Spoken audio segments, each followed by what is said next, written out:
د حضرت عبدالله بن عباس رضی الله تعالی عنہ نه روایت دی چې فرمایي چې نبی کریم صلی الله علیه وسلم به د اختر په ورځ 2 رکعته لمونځ وکړو او د هغې نه به مخکې وروسته نفل لمونځ نه کولو. د حدیث روایت صحیح بخاري او صحیح مسلم کړی دی.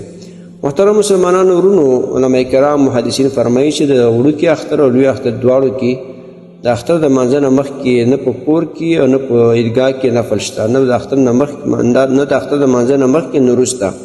یعنې په کور کې به د اختر د لمانځه نه مخکې نفل نه کوي او چې عیدګاه ته لاړ شي هلته به هم نه کوي. هو که د اختر لمونځ یې وکړو واپس کور ته راغلی نو بیا کور کې نفل کولی شي، هلته عیدګاه کې نه شي کولی. د دې وجه نه محترم مسلمانانو ورونو، باید چې موږ تاسو د اختر د آداب و نظام خبر کو او د اختر په ورځ د اختر د لمانځه نه مخکې هم نفل نشته، کور کې به هم نه کوي، نه به په عیدګاه کې کوي، جومات ته چې لاړ شي هلته هم نفل نه کوي.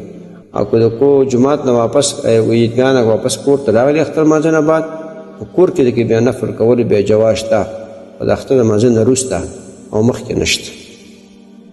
محترمو مسلمانانو ورونو، تاسو ته چې کوم روزانه د حدیث د مفهوم راځي نو د مهربانۍ او د ثواب له مخې نورو مسلمانانو ته لیږدوئ او شیر کوئ. والسلام. د دیوبندي مسلک حنفي کاروان سټوډیو لخوا وړاندې کیږي.